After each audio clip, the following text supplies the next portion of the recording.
أعوذ بالله من الشيطان الرجيم.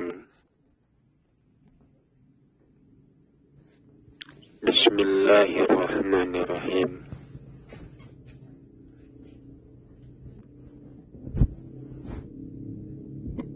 Assalamualaikum warahmatullahi wabarakatuh.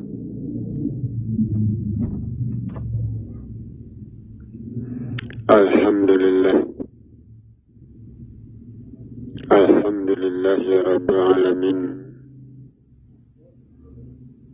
Wassalatu wassalamu ala asrafil anbiya'i wal mursalin Sayyidina Muhammadin wa ala alihi wa ashabihi rasulillahi ajma'in, amma ba'du.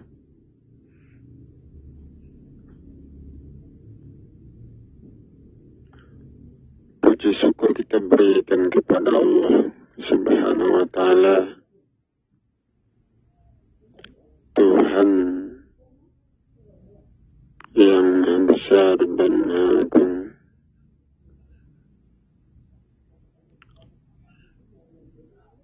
Salam hormat kita berikan pula kepada Muhammad Rasulullah Sallallahu Alaihi Wasallam, Rasul terakhir dan penutup para nabi.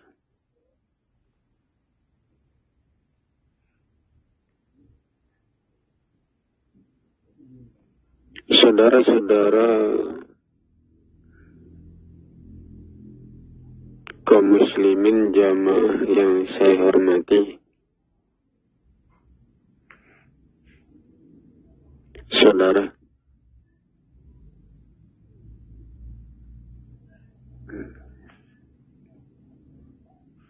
Allah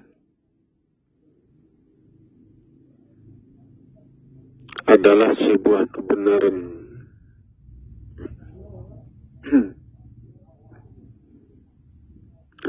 Kebenaran yang meliputi langit dan bumi, meliputi segala sesuatu yang terkandung di dalam langit dan bumi.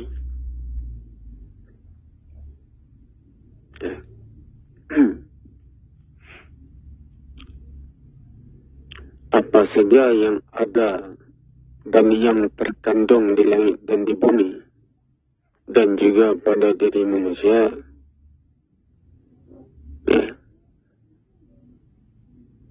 seluruhnya itu diliputi oleh Allah.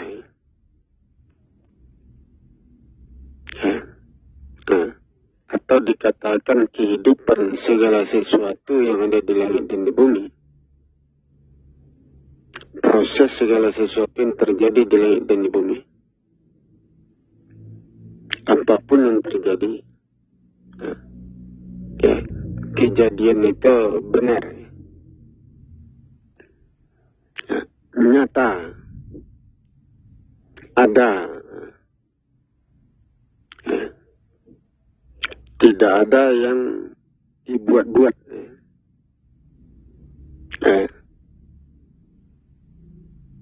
tidak ada yang namanya dikehendaki oleh Tuhan yang sewenang-wenang.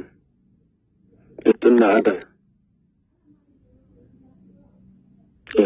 Allah itu dikatakan kebenaran, karena kebenaran itu berdiri itu dengan hukum, bukan dengan dugaan, bukan. Sesuatu itu dikatakan benar, karena ada awal kejadian, ada penyebab kejadian, ada alat yang mendorong terjadi sesuatu, kemudian memberikan akibat, memberikan hasil buah. Itu disebut kebenaran. Itu. Jadi apa saja yang terjadi di langit dan di bumi yang terjadi pada diri manusia, itu bukan hasil dari dugaan, bukan hasil dari kepercayaan, itu hasil dari proses hukum swakibat.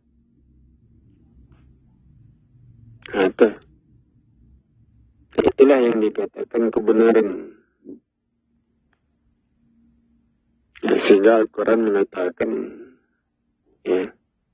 bukan aku yang menzalimi dirimu, tetapi dirimu sendiri. Perbuatanmu sendiri, itulah yang menzalimi dirimu.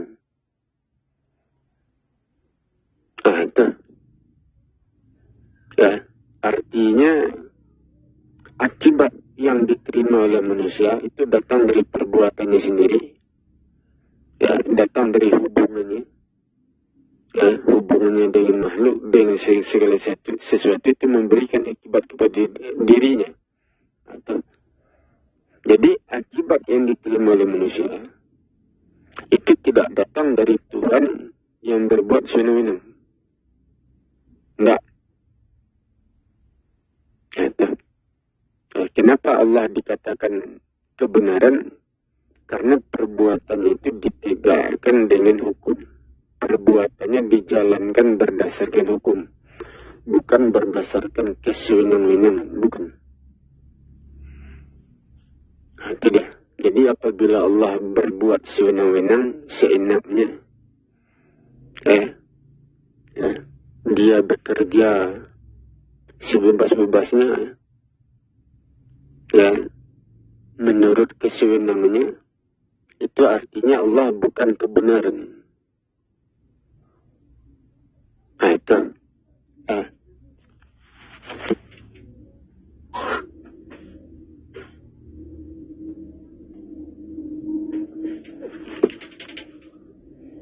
Itu dia.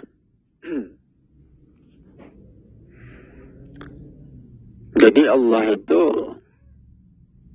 dikatakan kebenaran karena perbuatannya, setiap perbuatannya itu ditegakkan dengan hukum,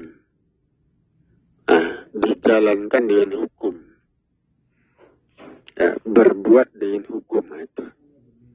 Sehingga Al-Quran mengatakan apa saja yang terjadi itu ada dasar hukumnya, ada alasannya, ada penyebabnya.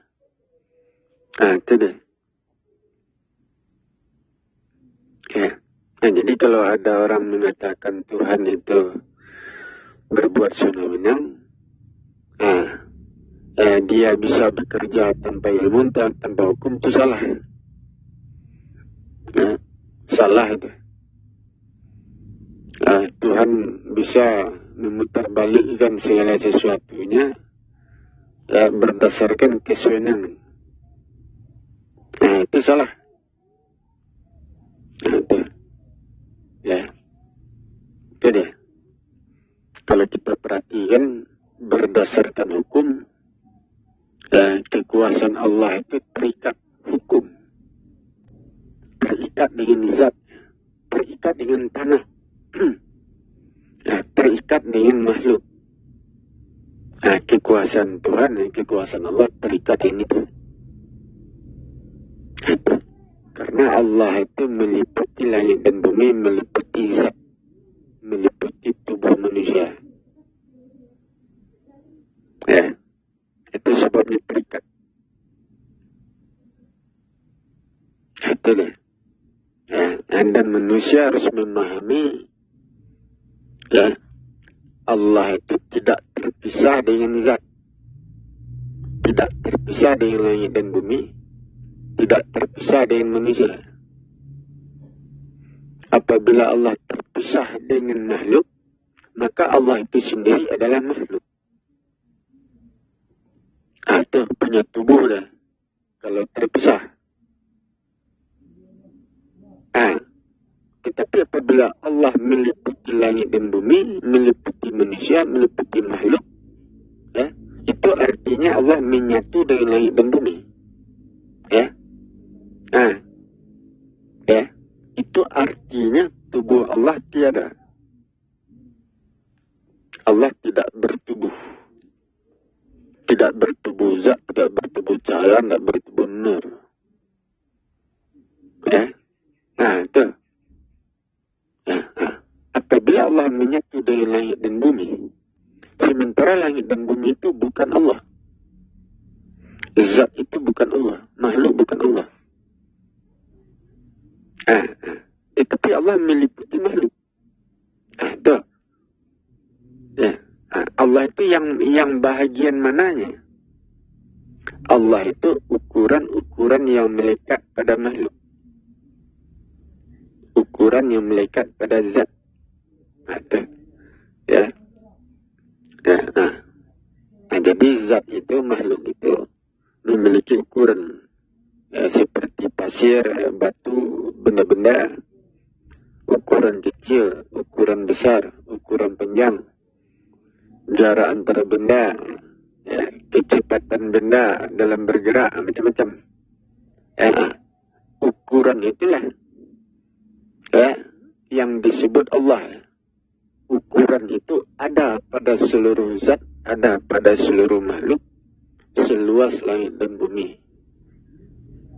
Ukuran itulah yang meliputi langit dan bumi, meliputi perbuatan manusia, dan meliputi apa yang terkandung pada langit dan bumi. Ukuran itu. Itu dia. Ukuran itulah yang dikatakan Allah itu. Allah sebagai dasar hukum. Allah adalah yang berkuasa. Kekuasaan itu dimulai dari dasar hukum. Dimulai dari penyebab. Itu dia.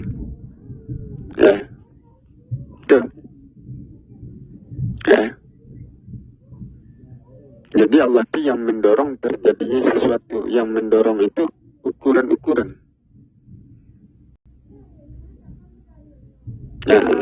Kejadian itu terjadi pada zat, pada benda, pada makhluk, pada langit dan bumi. Kejadian itu.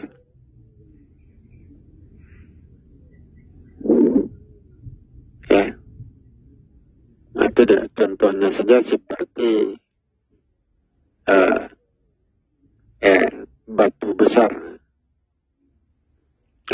Batu besar itu retak. Kenapa batu besar itu retak? Karena zatnya kasar. Kekasaran zat itu ukuran. Zat yang kasar, zat yang halus. Kalau zatnya halus tentu tidak mudah retak, tidak mudah pecah. Padat. Tapi kalau zatnya kasar, itu rapuh. Batu itu rapuh, mudah retak. Jadi itu ukuran. Jadi Allah itu meliputi, menyatu. Yang dikatakan Allah itu ukuran. Ukuran zat itu sendiri, ukuran benda itu sendiri, ukuran perbuatan makhluk, ukuran-ukuran diri manusia. Sehingga kita mengatakan manusia dikuasai oleh ukuran tubuhnya, oleh ukuran perbuatannya, ukuran gerak-geriknya. Itu lah. Manusia dikuasai oleh itu. Seperti sebuah daerah, apakah daerah itu berbukit, bergunung, ada jurangnya, ada sungainya, kehidupan manusia dikendalikan oleh ukuran-ukuran daerah yang seperti itu. Apakah kehidupan diri manusia dilemahkan, dilumpuhkan, diperkuat, diperkokoh, atau bagaimana? Begitu pula kalau daerah itu seperti padang pasir, panas, bukitnya bukit batu. Itu. Apakah tubuh manusia dilumpuhkan, dilemahkan, diperkuat, diperkokoh? tergantung dari hukum. Nah, ukuran daerahnya, bentuk daerahnya. Nah, itu hukum alam. Nah, itu deh. Ya, itu deh. Nah, jadi hukum alam pada sebuah daerah itu bisa saja merusak jiwa raga manusia. Nah, atau bisa memelihara diri manusia. Itu dilihat dari alamnya, daerahnya. Nah, tata letaknya, ukuran-ukurannya, jarak antara benda, bangunan, perbuatan manusianya. Nah, itu ukuran. Jadi manusia dihancurkan oleh ukuran-ukuran daerahnya yang tidak sempurna, yang tidak teratur, yang tidak lurus. Ukuran kehidupan manusia yang tidak sempurna, jarak-jarak yang tidak teratur, cara hidup yang tidak benar, ukuran-ukuran yang tidak sempurna itulah yang merusak tubuh manusia, yang melemahkan, yang melumpuhkan, yang melukai. Nah, itu dia. Ukuran yang berkuasa. Nah, apabila Allah bekerja untuk melumpuhkan manusia, yang bekerja melumpuhkan manusia bukan tubuh Allah, tapi hukum itu. Nah, hukum sebuah daerah, hukum sebuah akibat yang tumbuh, yang ada pada sebuah daerah, lingkungan, di sekitar manusia, perbuatan manusia, cara hidup manusia. Atau hukum itulah yang melumpuhkan manusia. Atau jadi apabila Allah bekerja, bukan tubuhnya yang bekerja, tapi alam itu, hukum alam. Itu dia. Kalau kita berbicara hukum alam, tentu pergerakan hukum alam dipengaruhi oleh tata letak benda, tata letak bangunan, jarak, perbuatan manusia, cara hidup manusia. Pergerakan hukum alam dipengaruhi oleh itu.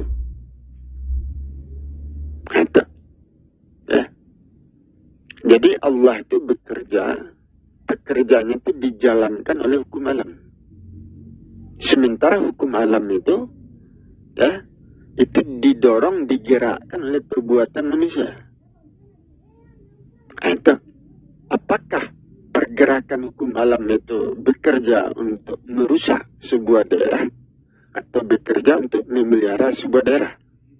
Nah, itu penyebabnya itu adalah perbuatan manusia.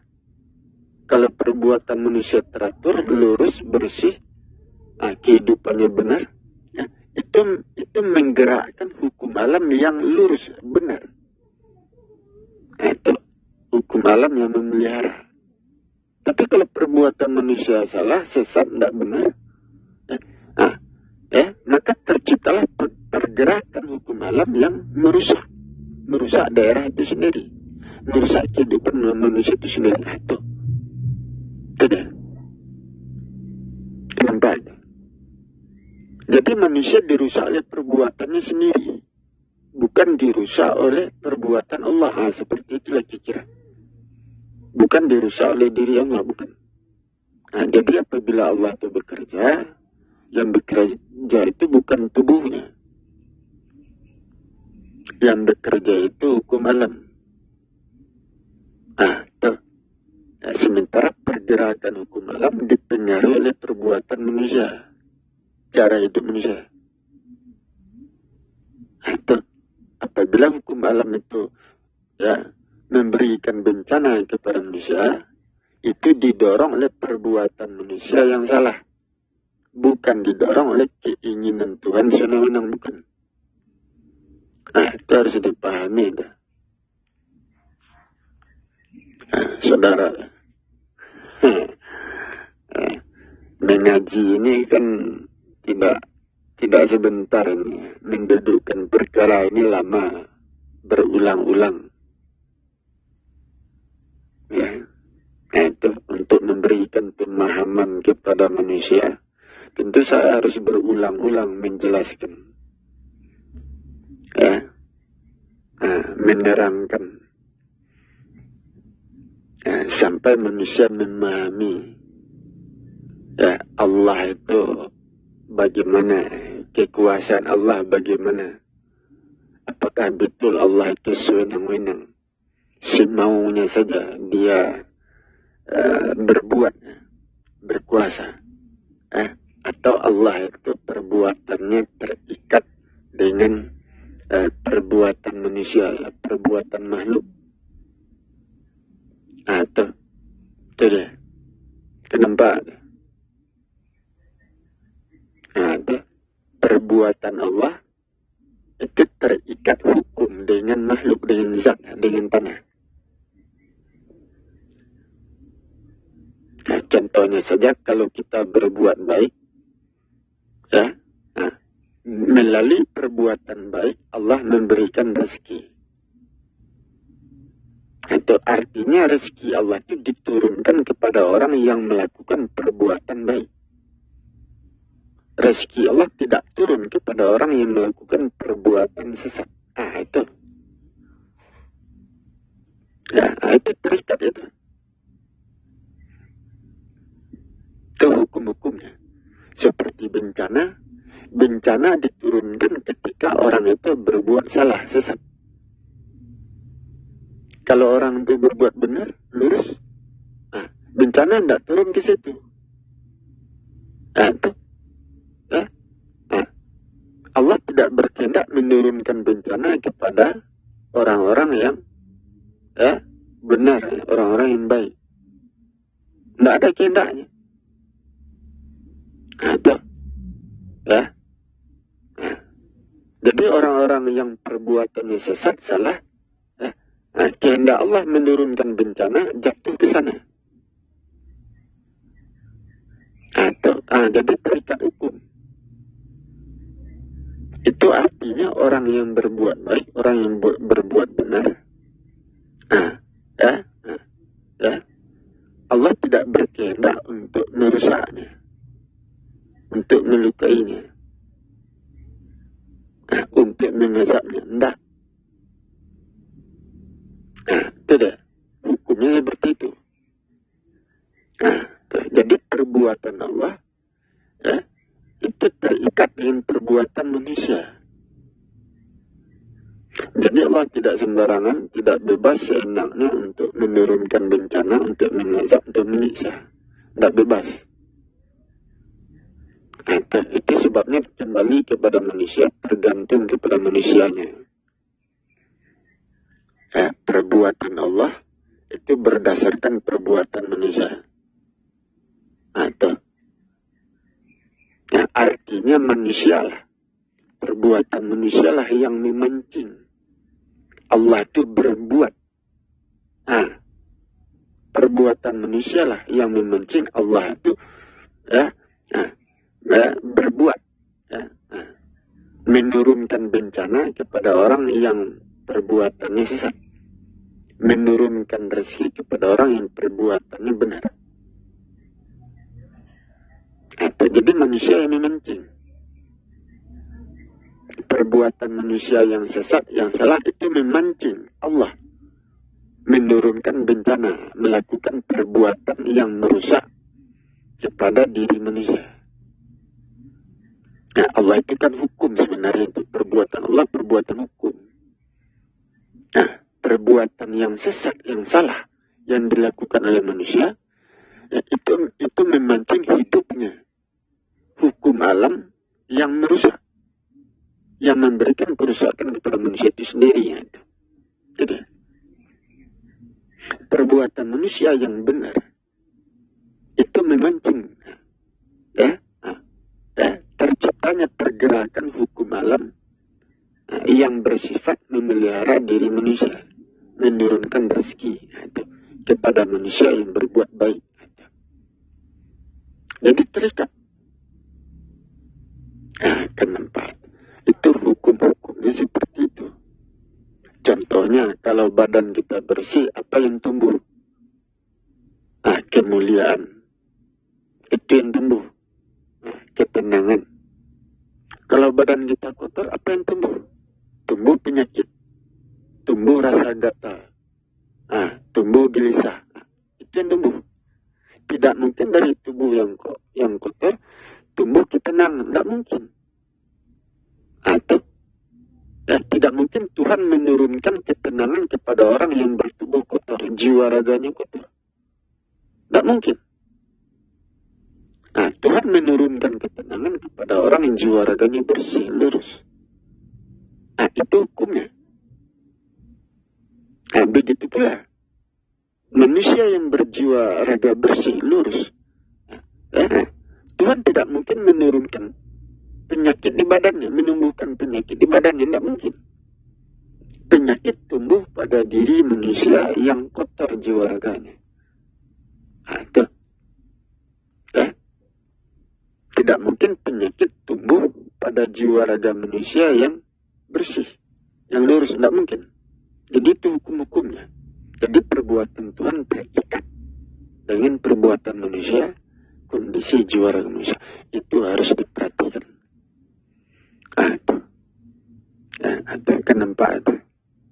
Jadi saya menjelaskan hukum-hukumnya. Pelajaran saya memang berbeda dengan Nabi dan Rasul. Berbeda dengan umat Islam. Tapi inilah ilmu yang sebenar-benarnya ilmu. Inilah Al-Quran sebenar-benarnya Al-Quran. Tidak main-main. Jadi kalau saya turun berceramah itu tidak main-main. Saya memberikan pengetahuan yang sebenar-benarnya, ilmu sebenar-benarnya. Dengan bukti, dengan alasan yang kuat. Jadi sebenarnya yang ditunggu itu kan ilmu saya, pelajaran saya, pengetahuan saya, kan itu yang ditunggu oleh umat Islam. Tapi umat Islam tidak memahami. Apalagi mereka tidak mengenal saya. Bagaimana saya bisa turun? Padahal saya orangnya yang ditunggu-tunggu itu. Itu dia. Pemikiran saya tidak dimiliki oleh Nabi dan Rasul, oleh umat manusia. Itu dia. Pengetahuan saya datang dari Tuhan alam semesta. Dengan mempelajari langit dan bumi, segala sesuatu, melalui itu saya mendapatkan pengetahuan ini. Jadi demikian, supaya kita perhatikan, kita pahami, kita pikirkan, supaya kita pelajari. Saya kira wassalamualaikum warahmatullahi wabarakatuh.